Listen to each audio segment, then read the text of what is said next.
Hello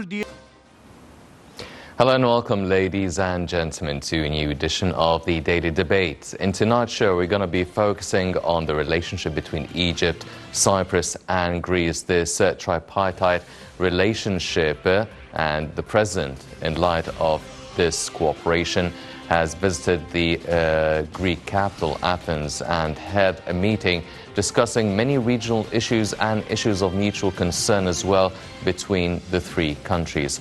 And before we start doing that, let's check out this report regarding President Abdalla al-Sisi arriving home today after attending a tripartite summit with his Cypriot counterpart Nikos Anastasiades and with the Greek Prime Minister Kyriakos Mitsotakis in the Greek capital Athens, where the three sides probed a number of regional development issues of mutual concern.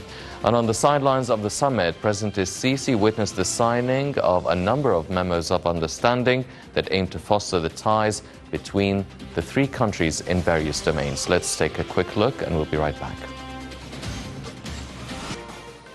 Before heading home, President Abdalla al-Sisi attended in the Greek capital Athens a three-way summit with his Cypriot counterpart Nikos Anastasiades and Greek Prime Minister Kyriakos Mitsotakis, which tackled the latest developments in a number of regional issues of mutual concern. Speaking at a press conference following the meeting that brought together Cairo, Athens and Nicosia, President Sisi further said the three countries had stressed their support to Libyan elections to take place according to schedule. On Syria, the head of state asserted that the three parties back the unity and sovereignty of Syrian lands. President Sisi noted that the three-party electricity interconnection project is a step to connection with all Europe. During the press conference, the Greek Prime Minister said Egypt can play a pivotal role in the European energy security. He said cooperation in renewable energy was on the agenda of the talks, adding that they had agreed on condemning Turkish attitudes. The Greek Prime Minister said developments in Libya impact the whole region, adding that there was agreement on backing the democratic transformation in Libya. For his part, the Cypriot president said Turkish stance with regards to Cyprus was discussed, stressing backing for a united Cypriot state. President Sisi had started a visit to the Greek capital with a meeting with the Greek premier, during which he held strong ties with Greece and continuous cooperation at the political, military and trade fronts. The president stressed his keenness on activating cooperation frameworks on the bilateral level and on the tripartite cooperation mechanism level. For his part, the Greek Prime Minister said the visit comes within the framework of special ties between Cairo and Athens. He said Greece is looking forward to expanding bilateral cooperation and boosting the tripartite mechanism, given the role Egypt is playing as a cornerstone for stability in the Middle East and its efforts in the fight against terrorism and illegal immigration. Countering the impact of the coronavirus, as well as cooperation in the fields of tourism, agriculture, fisheries, energy and natural gas topped the agenda of the talks. The Middle East peace process, developments in Libya and Ethiopia's dam were also discussed during the meeting. Meanwhile, talks between Presidents Sisi and Anastasiades centered on bilateral ties and a number of regional issues of mutual concern, including the latest developments in Libya and Ethiopia's dam. Presidential spokesman Bassam Radi said the head of state hailed distinguished relations that bind Egypt with Cyprus, stressing his keenness on activating the tripartite cooperation mechanism. President Sisi stressed that regional developments and challenges in the Middle East region dictate the need for continuous cooperation. For his part, the Cypriot president praised ties with Egypt, stressing that more steps need to be taken to strengthen bilateral relations. He expressed his appreciation for Cairo's support to the Cypriot issue within UN resolutions and hailed Cairo's efforts to combat illegal immigration and terrorism. President Anastasiades said electrical interconnection between Egypt and Cyprus was discussed, along with finalizing the pipelines project that links the Cypriot Avurodot gas field with the Egyptian liquidation stations before exporting to European markets. The ninth round of the summit, which comes within the framework of cooperation mechanism the three parties launched since 2014, aims to build upon what has been achieved in the past 8 rounds. It evaluates developments in various cooperation fields and expanding dialogue over means of facing challenges in the Middle East and the East Mediterranean regions.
Welcome back, ladies and gentlemen, for tonight's discussion. We're joined here in the studio by Mr. Sameh Abdalla, the managing editor at Al-Ahram newspaper. Mr. Abdalla, thank you very much for joining us. Always a pleasure to be here. Always a pleasure, sir. Ladies and gentlemen, before we start our discussion with Mr. Abdalla, let's check out this report regarding the historical ties between Egypt, Cyprus and Greece to give us a kind of a background and a framework to talk about for our discussion tonight. Let's check out this report and we'll be right back.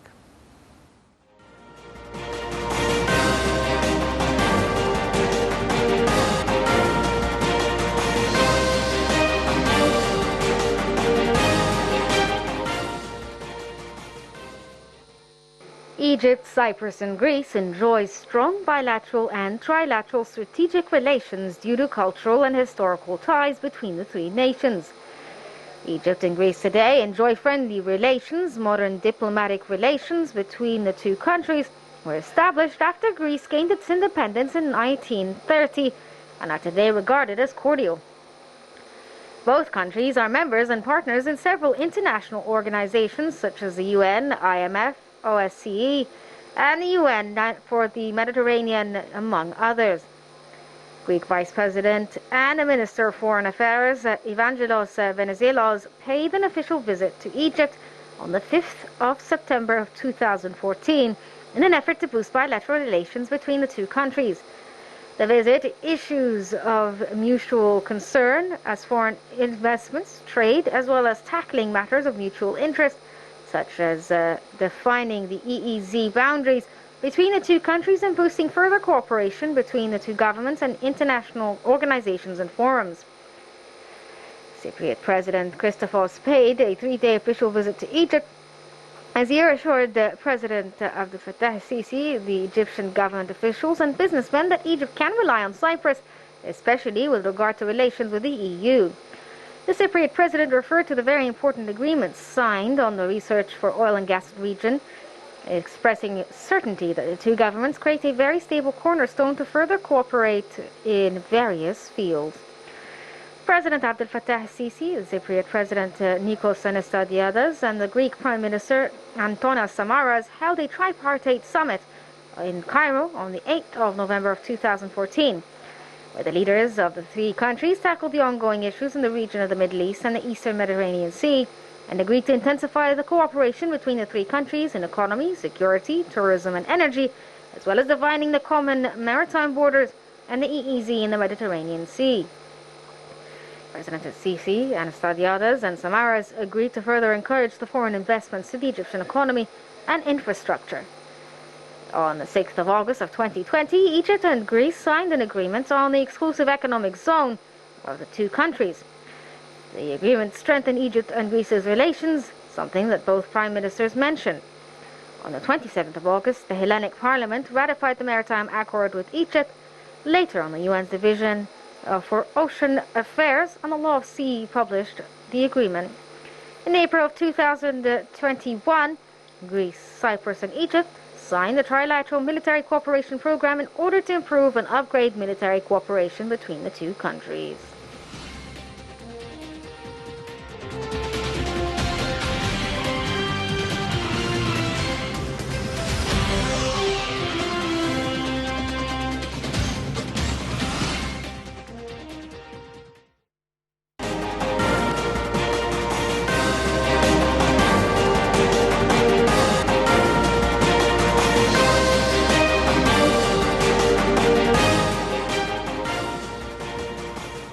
Welcome back, ladies and gentlemen. Starting off our discussion right away with Mr. Abdalla. Sir, now, the relationship between the three countries, Egypt, Greece and Cyprus, has been highlighted over the past few years, quite a few years now. And everybody understands, or everybody perceives, that the relationship, aside from the historical and cultural one, the newly funded relationship between the three countries is basically built on the natural gas that is discovered in the Mediterranean, the East Mediterranean region. Now, this is the 9th tripartite meeting between the three countries. What should we expect out of these recurrent meetings, all the memorandums of understanding that are signed, the military cooperation, the economic cooperation, the cultural cooperation as well? Egypt and President Sisi has been quite concerned about going back to the roots, especially in cities like Alexandria, and getting all the Greek and Cypriot citizens who have a history in Egypt to come back and get in touch with their roots. This really strong relationship and bond between the three countries, how do you assess an overview over this relationship since 2014 up until now? Okay, if we are going to talk about history and so on, we can go back thousands of years when, Alexander the Great came to Egypt, and then his ancestors ruled Egypt for hundreds of years, or I'm not sure how long, but several. Quite a long time, yeah, exactly. Yeah. And then ending with the Greeks that came to Egypt after Muhammad Ali took power in the early 19th century, and they lived here, and they became Greek Egyptians till they had to go back in the 60s when Egypt went through some procedures taken by the government that those who had any assets had to sell it or was nationalized by the Egyptian government. Anyhow, so when if we are going to talk about history, can dig as much as you can and go as far as you can. Yes. But speaking of what is going on right now, I think there are two issues or two pillars we have to realize. First of all, we have common interest. And the second one is we have common challenges. I don't want to say common enemies, because there are no enemies and friends, but there are challenges that are that would exist, or for a certain period of time. So the three countries, they have common interest, which, as you mentioned, we have the East Mediterranean gas, part of it in Egypt, part of it in Cyprus. Israel, of course, is part of the forum, the gas Mediterranean, East Mediterranean Forum for gas. So because there are some gas over there too, and Greece, they would like to start exploring if they have gas over there or not, close to their shores, but there are some political / geographical / legal dispute with Turkey, and that's why they are, their efforts are not yet completed, but most probably they do have gas too over there. So this is when it comes to the common interest, basic common interest. And the coming challenge is what Turkey has been doing for several years. Hopefully, things are going to change soon. Hopefully, I'm not saying that it is going. I'm not talking about facts. I'm talking about hopes. Hopes, exactly. Hopefully, but for some time, Turkey was behaving in a certain way that whether it is Egypt, Cyprus, or Greece, didn't feel at ease dealing with their behavior and their attitude. So the three countries, what they had to do is to organize or to their relations in a certain way that would preserve their interest as much as they can. Without creating problems with others. I mean, if you are trying to create problems, okay, you do whatever you want to do, but again, we are going to organize ourselves in a certain way that we will take care of our interest, and we won't allow any others to interfere or to try to gain what is not considered their legal rights. Yes. Till we find a solution. Recently, a new dimension was added, which is the electric, there will be some kind of connection between Egypt and Greece through a cable, in which Egyptian electricity will be able to go to Europe, to transfer to Europe whenever it is needed, and of course it would allow the electricity from Europe to come to Egypt again. I mean, it goes both ways, but the main idea is Europe is now facing a big problem when it comes to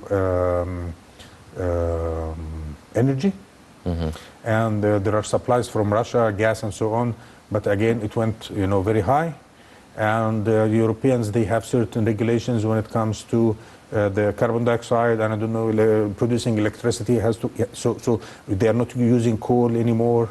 So there is this idea that Egypt could provide them with some energy, that might be a lot, by the way, based on the Egyptian capability of producing electricity through sun, solar energy.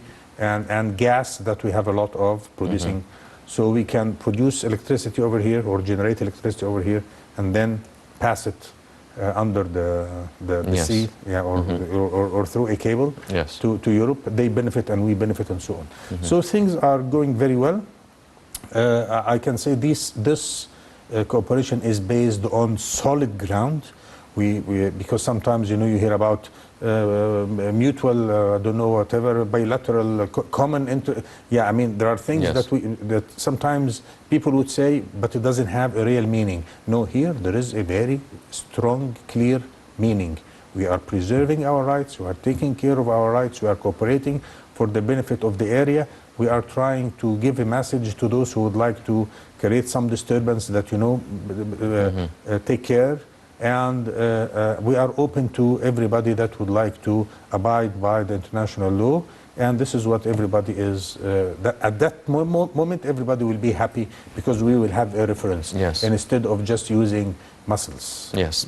Well, Mr. Abdalla, you've laid basically the groundwork for everything that we want to discuss. So we want to break it one point at a time. Now, in this last meeting that the President just came back home from, they talked about energy and they talked about natural gas. Now, before we start talking about electricity, let's focus on natural gas. Now, the Zohr gas field is a blessing, really, that the three countries are receiving. And you've mentioned Turkey and the relationship between Turkey and the European Union and Greece and Cyprus in specific. It has been quite a sensitive and delicate and a turbulent relationship, but it was really highlighted with the emergence of the Zohr gas field. And as you've mentioned, we've seen Turkey sending ships back and forth, threatening and then taking it back, and it's been quite turbulent. And then things started to ease and cool down for quite some time. Now, what are the main reasons that Turkey just laid it down for a little bit and just took its foot off the gas from all the escalations that it was working on?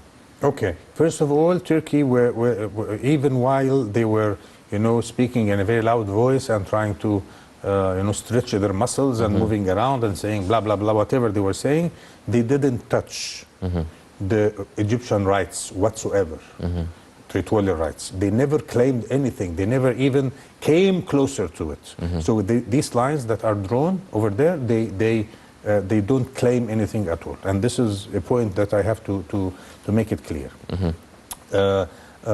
Sometimes even they speak about, if you would listen to us, you would gain more. But we don't buy such things. Anyhow, so this is first. Secondly, when Erdogan might be very famous or very powerful, but the guy that had all the thoughts and the strategies and had the vision was Oglu. That used to be a foreign minister and then a prime minister. Now he is on among the opposition to him. So he had a book that big, and he wrote it when he was a professor before even entering politics. And on all this I read it because I have a copy, and he was talking even before Erdogan started implementing this. I read it about it. We have Turks everywhere. Why should we neglect the whole these areas that we used to control before? It is either to control it 100% or not. We have to have cultural. All this he said it. So Erdogan was following that. Oglu had an idea of zero problems.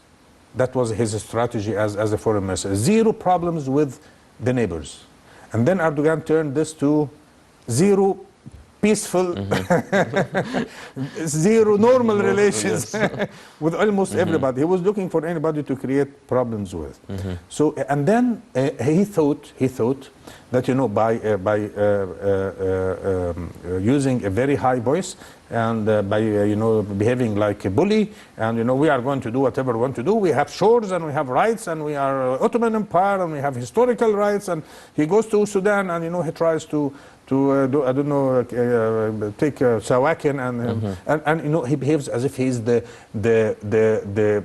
he has inherited this part of the world, and he has absolute right to behave the way he likes.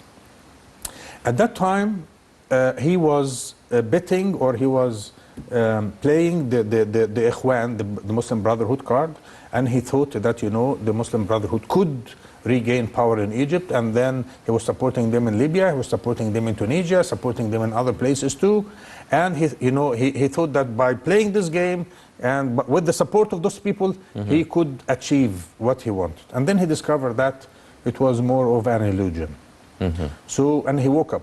It was like a nightmare or a dream or whatever, and he woke up and discovered that it is not, the situation is not exactly what he had in mind. And that was plus. I mean, he at a certain time he was fighting the United States, and then he shot the Russian jet, and then he bought some weapons from Russia, and then he had problems with France, and then he was accusing the Germans of, I don't know, being whatever. And I mean, I was questioning. What do you want exactly? Who is your friend? Who is the person that you would like to rely on or create a good relationship with against others? And I didn't see this. But as I said, he was behaving this, thinking that the coming days at that time, would bring more influence because the Muslim Brotherhood in the area will take over and so on. And then he discovered that it doesn't work. So now he is more realistic as I see him. He has a lot of problems, financial, economic problems. The lira, the Greek, the lira is going down. I think it has lost like 40% of its value in a year or something. I'm not sure of the figures, but a lot. At least it's now 9 point something, while it used to be 4. 9 liras for a dollar, 9.2, 9 point something. It used to be 4 Yes. before that. So it's double. And but for how long? How long did it take to reach that? I'm not sure. Perhaps 2 years or whatever. But anyhow, so this is how it is. He has a lot of debts to pay, and I'm not sure he has the money for that. He has a lot of internal problems because the people realized the reality, because for so many years he was behaving in a certain way, that the modern Muslim, that and then the real face appeared in the last few years, and being a dogmatic Muslim Brotherhood member, he just sees the benefits for this group, not for not for the Turks or not for the region, but he wants only this group, and he thinks himself like the Ottoman new Ottoman Khalifa, and so on. So, but at the very end, he realized exactly what are the realities on the ground. Yes. And he started to reshuffle his cards and reorganize his thoughts, and hopefully, Yes. Well, it seemed that Turkey had challenges, as you've mentioned, with Greece and Cyprus and Egypt, but maybe for different reasons with each country. However, the unity between Egypt, Greece and Cyprus seemed to make it step back a little bit. And maybe it seems that, as well, with all the military exercises and drills between the 3 countries, it seemed that people are not really concerned, or the 3 countries are not concerned anymore about the safety of the gas in the Mediterranean. But do you think it can also spill over the relationship between Turkey and Greece and Cyprus? Maybe things could cool down? Maybe we'd even reach a legal agreement regarding the islands and everything? There are issues that could be solved, but there are issues that are not so likely to be solved. Between Greece and Turkey, and I think I told you before starting this discussion that I lived for several years in Greece, and I speak Greek, so I know that well. So historically, Greeks doesn't like Turks, and there are problems, because they have ruled them for like 400 years, and they were not happy with the experience as much as we were not happy too. So this is one. Secondly, under the Ottoman rule, so Greece is here, Turkey is here, and there is the Aegean Sea in between. Yes, it's like so there is they are connected via up land to land, but in between there is this Aegean Sea where there are hundreds of islands over there. During the Ottoman Empire, Greeks were living in whatever is Greece today, and the other shore of the Aegean in Turkey. So that was a Greek sea, or a Greek, because all Greeks were living here in the islands and on the other side too, and they were accepted by as members of the Ottomans. When Turkey was and Greece became separated, in 1820 they started parts, but again after the First World War. So Greeks living in today's Turkey were forced to leave and go to Turkey and go to Greece. And they were a lot, and there were some Turks living in what is known today as Greece, had to leave and go over there. So since then, Turks started talking about the Greek islands in between. Now there are no Greeks living here, so we have the right to have the islands. Some of the islands. Some of these islands are only a couple of kilometers from the Turkish shore. I've seen it. I visited these islands, and during the night you can see the lights and so on. So the Turks feel like they are locked by so many Greek islands over there, and I think the Turks, they have only 2 islands of all of these hundreds. So they are always talking about their territorial rights in the Aegean, which is a problem, and other things. When it comes to Cyprus, 1/3 of Cyprus is occupied by by Turkish troops since 1974, till this very moment. And they have created a Cypriot Turkish state that only Turkey recognizes. And it doesn't, even there are some Greek, some Turkish Cypriots would talk about reconciliation and uniting, unification of the islands. The Turks doesn't like it. So they are so happy to have 1/3 of the island occupied, and they have like 35, more or less, thousand troops over there since 74.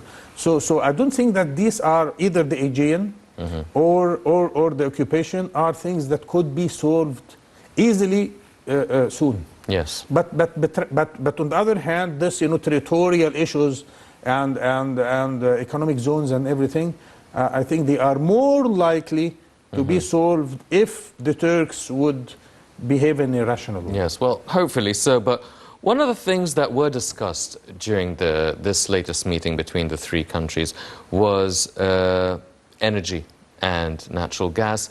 And you've mentioned the electrical energy that could be exported to Greece and Cyprus. Now, Egypt has 3 of the biggest electrical power plants, the biggest in the world.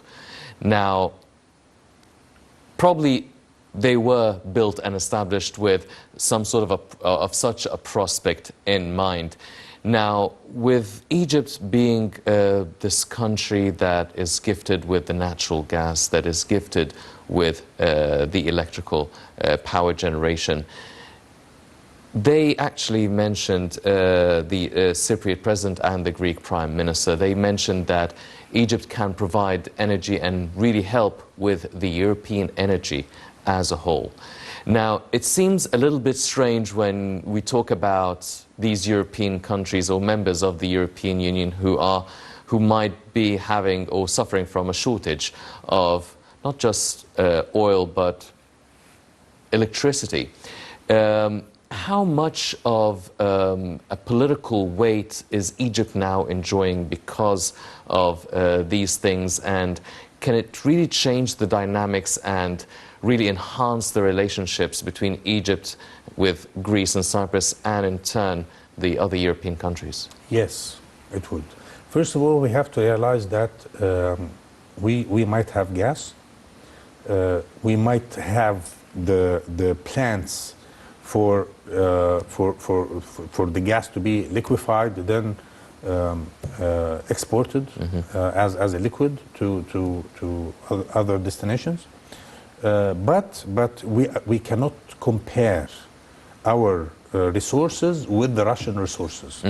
The Russians, they are providing Europeans with almost 30% of the natural gas they need.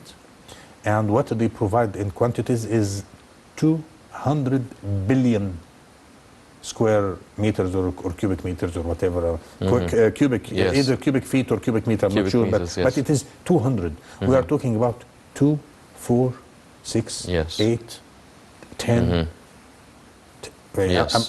maximum, I'm not sure, but I mean 10 is too much, as I know. I'm not an expert, but I know that Egypt used to export before 2 billion. Yes. But we are talking, that 20 years ago or so long, when Egypt was talking about exporting gas, it was 2 billion.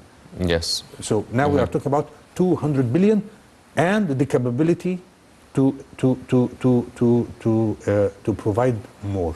So Russia is a giant. But on the other hand, to be dependent on Russia is a problem for Europeans and more problem to the Americans. So they are trying to, as we are trying to have different sources for our weapons, Europe is trying to look for other sources for energy. So one would be to use the East Mediterranean gas to be exported to Europe. But again, that might not be enough. But I mean, or a replacement for the Russian. But again, it's good. It's not bad. Yes. And Egypt will, through the clean energy, the solar energy and so on, might produce a lot of electricity, and then it's cheap and we don't need it. We give it to Europe.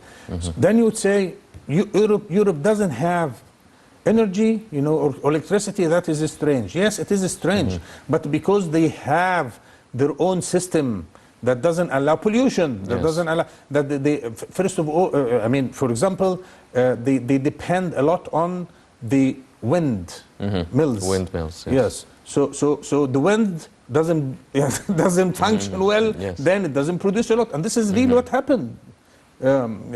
They closed a lot of coal mines before. Because you know they are very you know because of the pollution and everything, and what do they produce of carbon dioxide and other polluted material. So that's it. But if they would like to use it, then they will produce the electricity that they want. But they are trying to keep their continent clean and according to, you know, the environmental codes and so on. So this is a good opportunity for Egypt to produce electricity. So this gas that we have, we can either, I mean, and I'm not talking about the Egyptian gas, I'm talking about the East Mediterranean gas, because Egypt became the hub right now. So we can use this either to export directly or to produce electricity and export the electricity. And both ways are fine. Of course, electricity is much better. Because you are producing a product, so that's it. Europe. I'm not talking about Greece. Greece is only the gate. But we're talking about, you know, more of Europe. More countries. I mean. So producing electricity, even though it's going to be very limited compared to what Europe needs. But again, if they need 100 and you produce and you provide them with 5 or 6 or 7 or 8, that might not be too much for them, but it will be too much for us. To export and to gain you know, hard currency for that. Well, ladies and gentlemen, as Mr. Abdalla mentioned, there are a lot of challenges and also a lot of interests and benefits that bind the three countries, which makes the relationship between Egypt, Greece and Cyprus one that is a model to be followed and inspected. Let's check out this report and we'll be right back.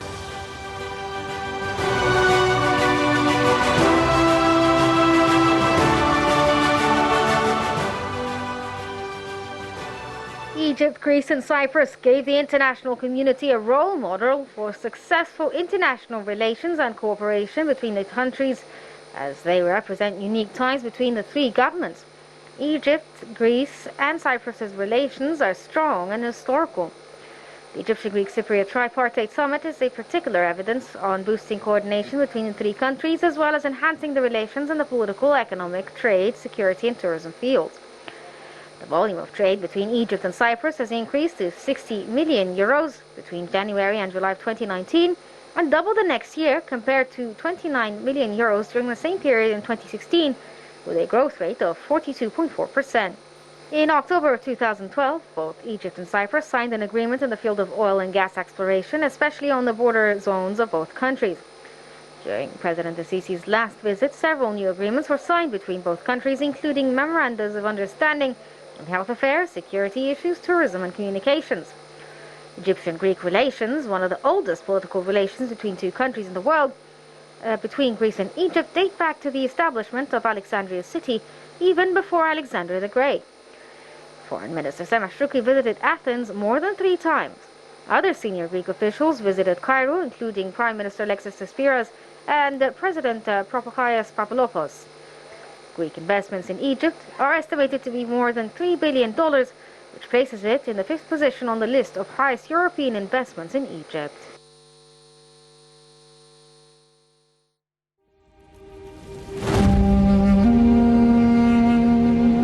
إننا جميعا سنحافظ عن سيادتنا.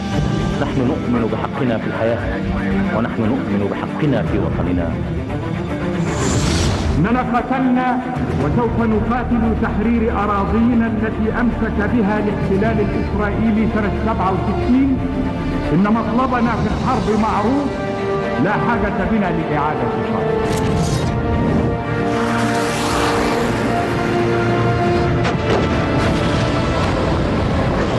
يأتي اليوم ونحن مرفوعة هامات، مرتفعة راياتنا، لكن علينا أن نعرف أن المهمة لم تنتهي بعد. أن مصر قادرة على إعادة صياغة أي وضع لا ترضى عنه أو تقبل. مصر عصية على الانكسار، إن تحديات الحياة لا تنتهي، وقدر الشعوب العظيمة مواجهة هذه التحديات وقهرها.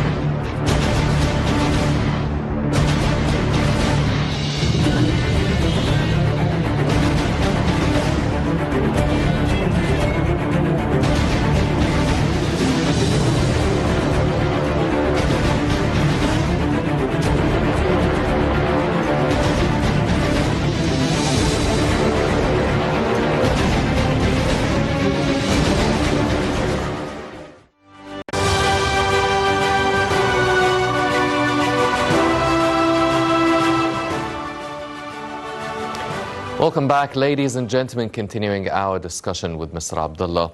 Now, one of the main issues that's always present whenever Egypt is involved in any meeting, in any summit, in any conference, is the Ethiopian dam. And this meeting, the tripartite meeting, was no exception.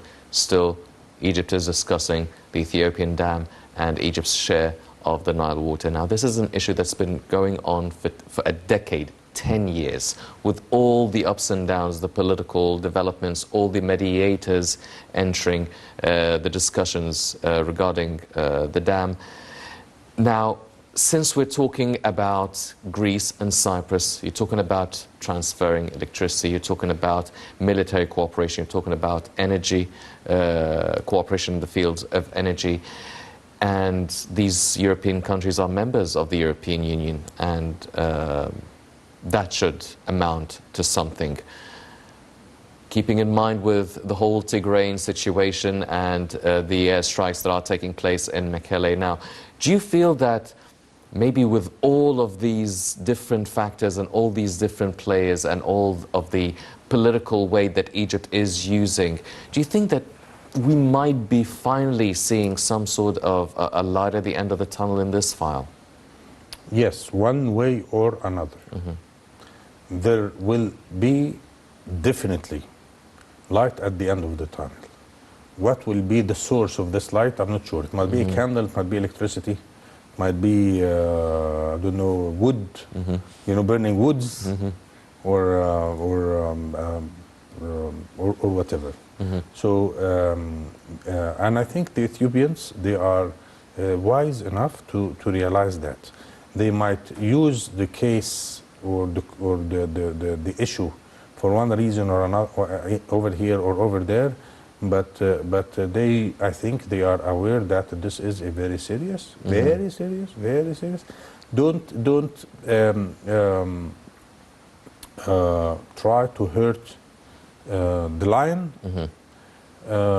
without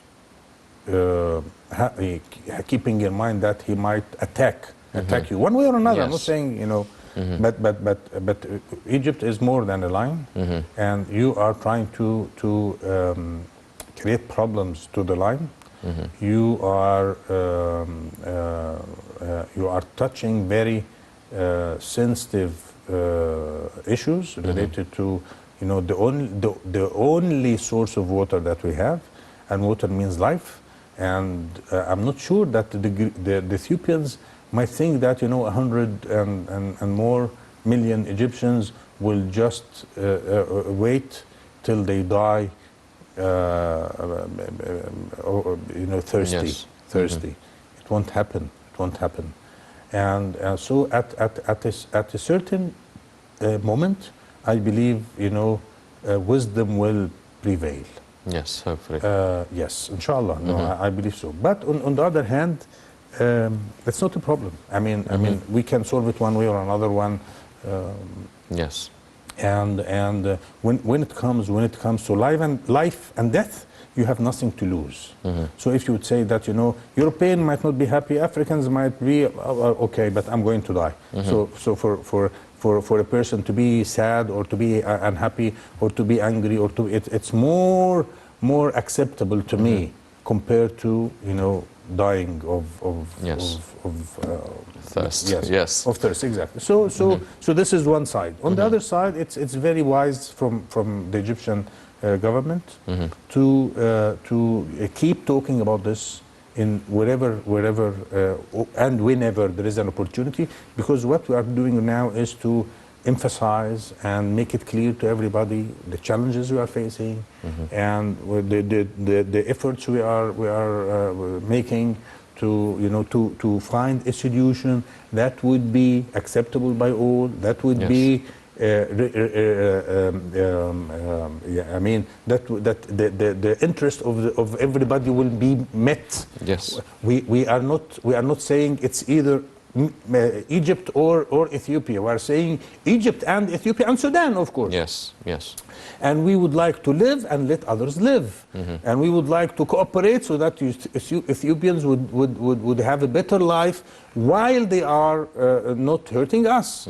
So this is our vision. So it's very important to tell everybody, because at a certain point you might be forced to take a certain action, whatever the action would be, and people have to realize why you had to go this way. Yes. Mr. Abdalla, because we're running out of time, but it's an important question. The interview very much. Well, can't yes, we stay longer? No, it has to, we have to make a sequel to that show. Well, one of the issues that were discussed actually in this meeting was combating terrorism and dealing with illegal migration. Now, when that topic came about, which is also a topic that's being discussed all over the meetings, all over the summits. Now, I want to focus on Tunisia. Tunisia is North Africa, and it's the south of the Mediterranean, and it is quite close as well to Greece and Cyprus. Now, with all what's going on there and all the political developments, and as well as Libya, talking about Libya and wanting to have these elections in 2 months, and talking about the withdrawal of foreign forces and the militias from there, and Turkey is involved also in the situation. Now, where do you think the Egyptian role lies within dealing with illegal immigration, dealing with the situation, the developments taking place in Libya with the withdrawal of the forces and the militias, and also the situation in Tunisia? I know it's a big question, but we just need to have some sort of, yeah. First of all, Egypt has been a very successful story when it comes to fighting or combating illegal migration to Europe. There has never been any boat that has left the Egyptian shores towards Europe for the past several years, at least 4 years. One. That's why, you know, Libya and perhaps Tunisia and Syria at a certain time, they might be sources for such things. So Egypt is very, you know, when we restored order on our lands, you know, things, you know, that, you know, this thing was totally prohibited, and nobody can do it. So this is one very positive thing, and the Europeans, they really appreciate it very much. I know for sure. But would legal immigration or migration stops from Africa? I'm not sure. The situation in Africa is very bad. There is no one country, almost, there is no one country that is not facing any kind of internal trouble or internal dispute or internal war or internal whatever. So, and you know, I'm going to say something, and I hope my European friends won't be angry, but they are behind all this. So they have created the problem, they are facing the consequences, and they are blaming us. I don't know what to say, but take your responsibility. Yes. Well, hopefully things should be calming down. Hopefully the other European countries could follow suit. As Mr. Abdalla has mentioned, Egypt does have one of the outstanding records in terms of dealing with illegal migration. Unfortunately, that's all the time we have for this edition of the Daily Debate. But before we go, I'd like to thank my very distinguished guest, Mr. Sameh Abdalla, the managing editor at Al Ahram newspaper. Mr. Abdalla, it was a pleasure having you with us on the show. Always a pleasure to be with you. Thank you very much, sir. Ladies and gentlemen, please stay tuned for more coming up on Al International. I'm Hani Saif. Thank you for joining us.